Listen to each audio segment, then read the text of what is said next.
diagnosis was very difficult for us. I just feel like this is a population that's underserved. Being on the ground and being in it is a whole different story.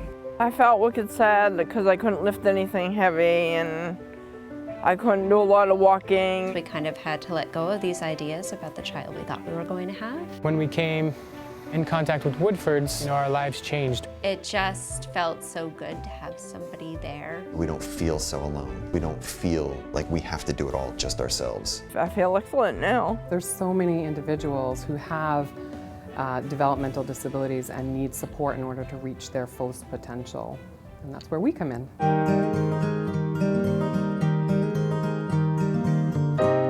Curtis was officially diagnosed at 30 months with autism. I'm in 4th grade.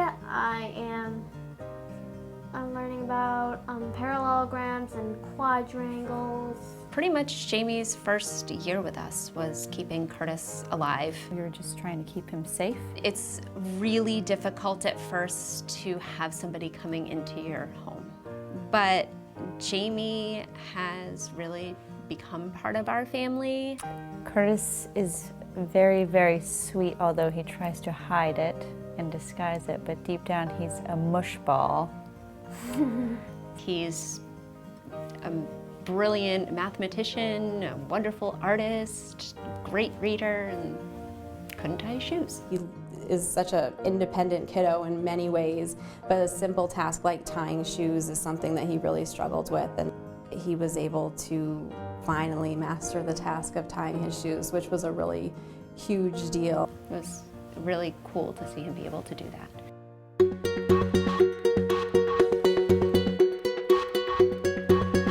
My name is Jan and I've lost over 100 pounds. It's hard enough for the average American to stay healthy, and just how hard it is for someone that has developmental disabilities to stay healthy.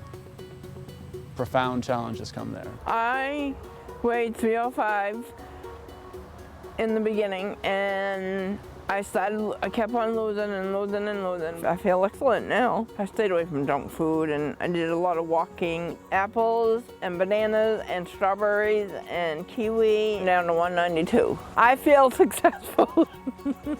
Well, Jan's a great example for the guys because she shows up every day ready to go and nothing's holding her back. She's going to participate with everyone. They help me stay away from bad foods and junk foods and start eating fruits and veggies and eat healthy. How important the work she's doing now is going to be for the rest of her life.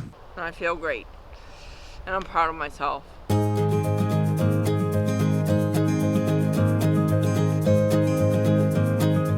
My name's Bobby Dion. My wife Shala and I have 2 biological children, Tirza and Trey. We are fostering 2 boys with hopes to adopt them in the near future. Every child loves Bobby Dion. 4 years ago, I met a young boy named Jimmy. He leads from his heart. He was probably one of the toughest kids that I've ever had in my years of teaching preschool. Though Jimmy had some significant behavioral and acting out needs. One Sunday afternoon, I got a call from DHHS asking if I would keep him temporarily and foster him.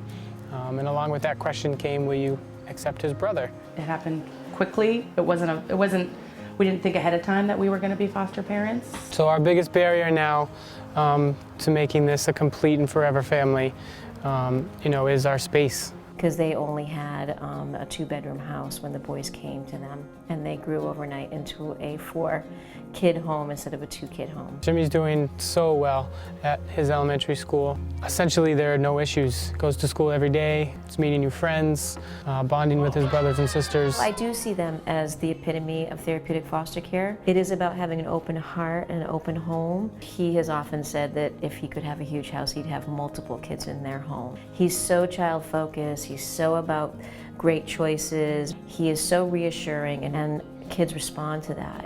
It's like magic.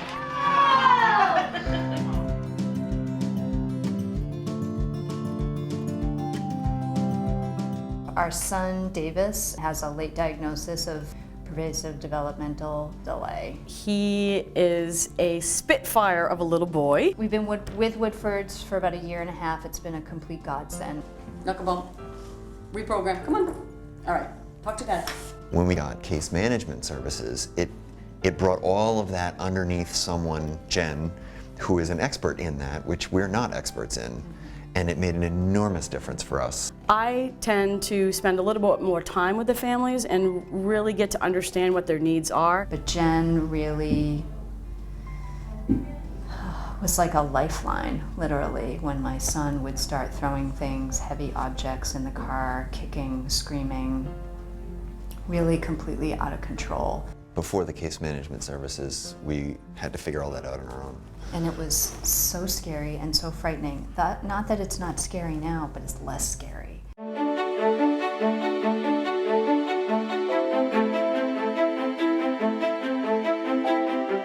Working with and supporting the families is such a critical piece of what we do, because we may be there for a short amount of time, but the family is there forever. We've just developed this great, bond with Woodfords that has been tremendous for us. We're a really active family. We can go out and fly a kite now. We can go to the beach. We can go to a museum. And all of these things was because Jamie was there to teach him to work through all of those things. And I don't think we'd be where we are if we didn't have that. It's made a huge difference for us as parents, for us as a family, and for him in his own development and dealing with his struggles. There's not a blueprint of what you should be doing. There's what do you need, what do you want to achieve, and how can we help you get there? And once we've determined that, then we set to work, helping that family get where they want to go.